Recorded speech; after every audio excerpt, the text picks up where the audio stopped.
Okay, we're going to do something. Somewhere in here, I've hidden a purple orc. And I'm going to give you about 20 seconds to find it. Ready, set, go. If you picked here, you're wrong. Gaz doesn't count, he's pink. Nope, that's Scotty Pippen. Okay, here's the thing. I forgot to hide it. That's on me. Alright, let's paint some orcs. We're going to do two. The second one you've already seen in the thumbnail, and I know most of the comments will say, no, we didn't see anything, it was a blank screen. But the first one's going to be something just a little bit different. It only took about 10 minutes. And it only took 10 minutes because I didn't paint any details. A lot of us miniature painters get stuck in the idea that we have to paint every single detail and it always has to be the highest standards, but that's just not true. So this one's for the people that can think outside of that usual approach. Instead of painting every detail and highlighting every edge, we're just going to try and create an atmosphere. Yes, there is going to be a little bit of airbrushing for the first one. The video is not sponsored by Gaahleri, but they did send out a couple of airbrushes, so we are going to try that out. So far it's shiny, and I like that. Like I was talking about in the beginning of the video, this whole model is going to be about creating an atmosphere or that in-universe feel.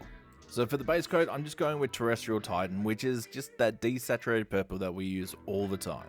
From the direction of the flame, since that's going to be our object source light, I'm going to start spraying into the model to create the glow. First up is Diabolic Plum, and it's going to cover a little bit more than what we're going to be doing with the rest of these colors. Because here's where the magic starts to happen. With Burning Ore, which is just a really nice vibrant orange, I'm just going to start spraying from the direction of the flame.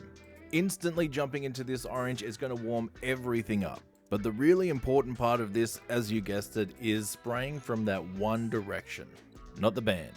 The only surfaces you want the orange touching are the ones that would be affected by the glow in real life. To start warming it up even further from there, we want to go in with Demonic Yellow, and this one I'm concentrating a lot more on where the flame itself is. And a quick jump into the skin. Since we already have the Terrestrial Titan down, I'm going to use that as our base because I want it to kind of look like it's stepping out of the shadows. So with Scarab Green, I'm basically going to pretend like I'm starting at the mid-tone, except I'm going to thin it down a lot. And the big thing with this part is you'll notice that I am definitely not covering every single part of the skin. I just want something to make it look like there's a hint of green, a little bit of light coming from the other direction. And for the highlighting of the skin, we jumped in with Guardian Green, and that's just one highlight, that's all we're doing, we don't want to go too high. As far as breaking these down into layers, we're going to have the Terrestrial Titan, the Scarab Green, and then the very highest highlight be that Guardian Green. Speaking of highest highlights, we're going in with Iced Yellow on that flame to start picking out just the center of this is going to be our brightest spot.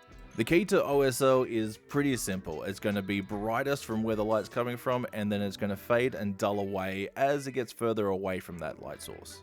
Because that's what light does in real life, and that's all we do as miniature painters is try to mimic real life light situations.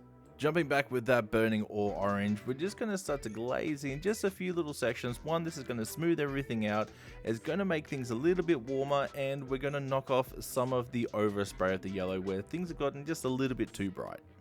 And then because I want to make it interesting but still keep some of that warmth, I'm going back in with a glaze of Diabolic Plum, which is a really dark magenta, and that's just going to be for the very tips of the flames and some of the shadowed areas. And yes, while the airbrush did all the heavy lifting, this was still only a 10-minute model. It was quick, easy, and looks cool. I'd be happy with it on the table. Alright, let's do it. Let's get to the sneaky one. Yep, this is the one that everyone's going to make jokes about. 1, because it's purple, 2, because of the camouflage. Let's start off with the most useful part of this whole video, and that is Ork skin. Going back to the Terrestrial Titan, we're just going to start laying down that desaturated purple on every bit of the skin. Just like the one before, and this is basically going to be our base color, it's our deepest shadow. While we base this out, let me give you a tip for painting skin. I thin my paints out just a little bit extra than what I usually would. I'd rather give a base coat 2 to 3 layers and have it silky smooth than create texture in something like that. Now we're going to pull back to Scarab Green again, and this is going to start to pick out all the muscles. It's also going to be the actual first tint of green that we have on the model. And just like the Burner Boy, we're going to approach the skin in the exact same way. We're going to leave all that Terrestrial Titan purple in the deepest recesses in the shadows, and then start building on top of that with that Scarab Green. Again, because it's on skin, I've got this one super thin. The other plus side to that is somewhat of a semi-glaze. Because it's a little bit extra thin, it means we're actually breaking down how opaque the paint is, so it means we can give 2 to 3 layers, and if we cover less and less and less, we're going to get a very gradual gradient. Now we're going to start to build up some brightness, so we're going back to that Guardian green, and same thing, a little bit thinner than usual. I wouldn't call this a glaze because of the consistency and the opacity, but it's definitely lost a lot of its punch. So from here, with all that Guardian green, we're going to start to pick out and start to highlight as somewhat of a mid-tone. Except when it comes to the face, because we want to draw attention and all the focus into the head and the face itself, we're going to go just a little bit more broad with those highlights. The deepest recesses on the face shouldn't be just straight terrestrial Titan, but it also shouldn't be just straight green. We still want a little bit of that contrast.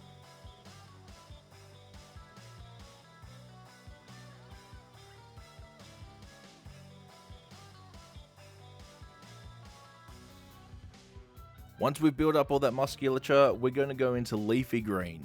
Leafy green is a little bit more of a yellow, vibrant electric green. There's absolutely nothing new about highlighting green with yellow, so this is really just that middle road. Viscosity wise, we are going to thin it down because we're still painting skin, but you also want to be a little bit more careful with this one because we don't want everything as punchy and vibrant. Until we get to the face. Again, because we want all that focus there, we're just going to go a little bit stronger and a little bit broader. At the end of the model, the face should be the brightest part.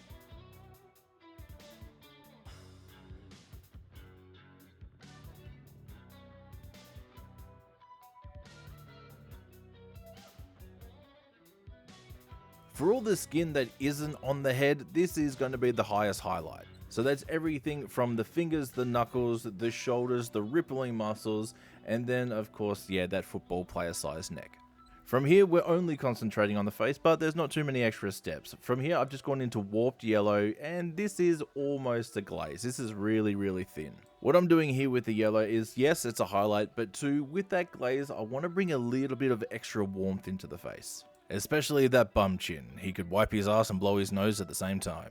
Now all I'm doing here is working down the shadows, and I'm going to make them a little bit more interesting. So with Diabolic Plum, this is a glaze consistency, and I'm just going to work them back, bringing down all the outside musculature. And that's it, that's the skin, breathe it in.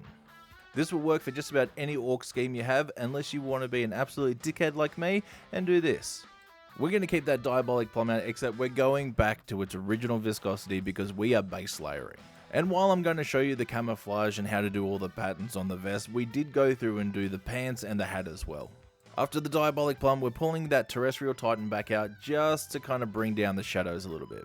Now for the actual camouflage patterns, they're all basically wiggly Y shapes. And I'm going to be using 3 different colors from this. The first one up is Company Grey. It's not quite white, but it's getting pretty close, especially when you put it up against other colors. A tip here is to thin your paints down, but have a little bit more on your brush than you typically would. It comes out a lot smoother if you have a lot more in those bristles.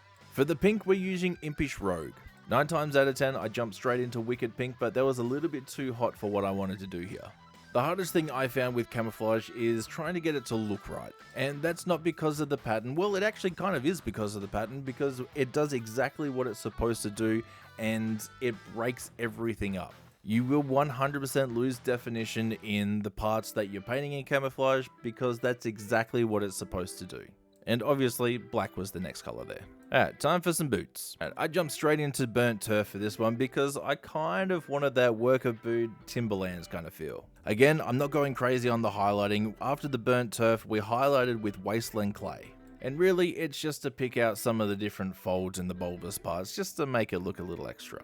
And then to make it feel like it's all one piece, for the shadows, I did come back in with Terrestrial Titan and glaze a little bit of that purple into the shadows. Where's Shashi? Alright, I'm going to show you how I do all the leathers on this thing, but I'm just going to show on the bad because it's the biggest, easiest part. And I know, leather, we're starting out with purple. Weird, right? And of course, it's the Terrestrial Titan. But here's the thing, when you start using the same color as a mother tone or a shadow tone in a lot of different places and all your different shadows and details, it really brings the whole thing together. Because all I'm doing here, after that base coat of Terrestrial Titan, I went back over with Oak Brown and only picked out basically everything that wasn't a recess. All the highlights were then skeleton bone mixed into that oak brown just to keep going up a little step each time. And just like everything else with highlighting, every time you step up, you cover less of the previous color. I really wasn't worried about how smooth this was going to turn out because we wanted that really old, worn out leather look. So you can be scratchy and a little bit rough, just, yeah, don't sweat this one. Time for the gripper. Because we already have some pretty big, bold, bright colors going on here, I wanted something just a little bit extra for the gripper and the shooter. So here's what we're going to do. We're going to start off with deep ocean blue. I'm going to cover probably 2/3 of the single panel that I'm working with, and then I'm going to come in with a royal blue. At the moment, I'm just sketching down where I want all the colors to kind of hit, because after that, we're going back in with a Neptune glow for that very highest point. Now, I'm going to use a couple of different techniques for smoothing all this out. The first one here is feathering, but it's also a little bit wet blendy. What I did was I went back to that original royal blue, mixed it down a little bit, and kind of feathered it and teased it back into that dark blue. After that, I actually did the opposite, but the other way, from the deep ocean blue into the royal blue. Now, you can go back and forth with this for as long as you want to get it as smooth as you like. And then, of course, everything I did on the claw, we also did on the shooter, including going back with a little bit of diabolic plum as a glaze and putting that in the shadows.